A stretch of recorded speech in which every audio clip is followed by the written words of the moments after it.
This news update is brought to you by... Say hello to Carol. Carol talks for a living, from morning till night. So she relies on Flo's crystal clear home phone service brought to her through Flo's 100% fiber to the home network. It keeps her in the know, and because she bundles her mobile broadband and TV services, she enjoys huge savings, so she can enjoy much more for much less. So visit any Flo retail outlet, call 1-800-804-2994, or visit discoverflow.co to find out more. One-of-a-kind connection. This is how we flow. This is the Barbados Today evening news update for Friday, July 8th. Thank you for joining us. I am Mary-Claire Williams. We begin with news that murder-accused Police Constable Everton Gittens has been offered bail in the amount of $200,000 after appearing in the No. 2 Supreme Court before Justice Randall Worrell this morning. His attorney, Angela Mitchell Gittens, is refusing to comment on the matter, but Barbados Today understands that Gittens' release is pending once the necessary paperwork is finalized. Gittens was charged with the murder of Selwyn Blues Knight last year.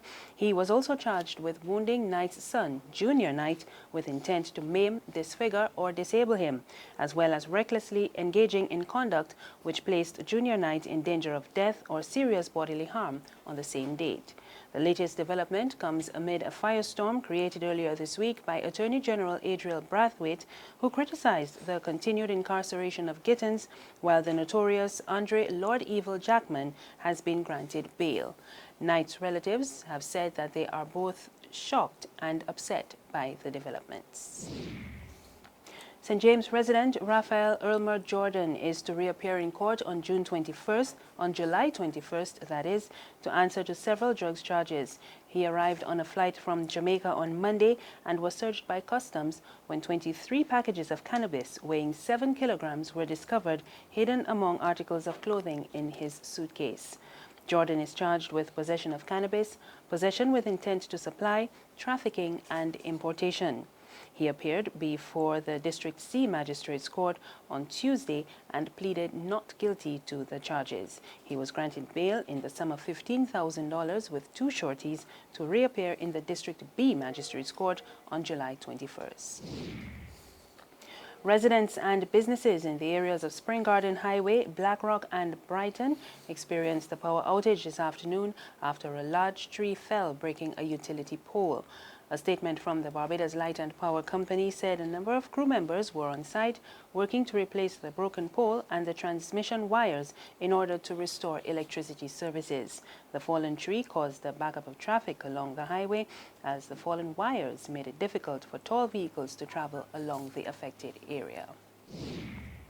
A new Barbadian-owned offshore education institution will open its doors at the Civil Aviation Department in Coverley, Christchurch next month. Brookside University is expected to welcome its first students in August. President of the institution, Dr. Grace Showan, told Barbados Today that all of the school's programs are accredited by international universities. They're offering EASA training, which is the European Safety Licensing, which is very important. And that is, they are sending their tutors to do the facilitation of the program. There's regional and international news after this short break.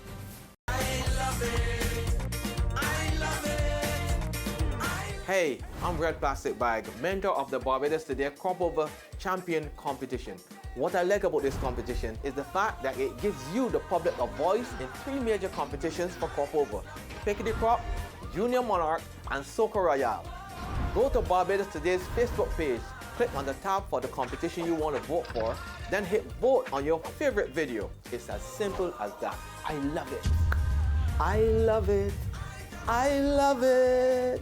Special thanks to our sponsors, Flow, Capital Media HD, CGI, the Barbados Public Workers Cooperative Credit Union Limited, and the NCF.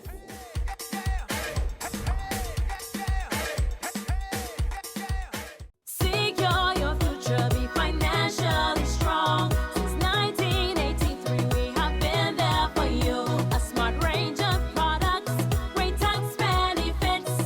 We're the solution to your hopes and your dreams. The Barbados Workers Union Cooperative Credit Union.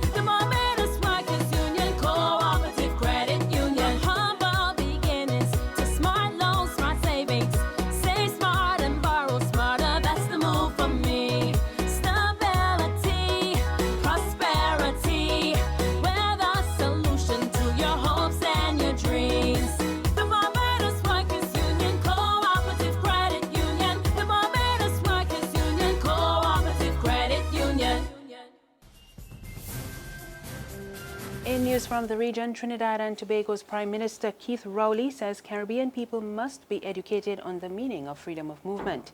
He is also promoting the need for sensitivity training for immigration officers. The issue of free movement within CARICOM was one of the main topics of discussion at the just concluded Heads of Government Summit in Guyana. We get more from TV6 News in Port of Spain. States are committed to freedom of movement of our nationals, but they are not absolute freedoms. They are freedoms with certain restrictions.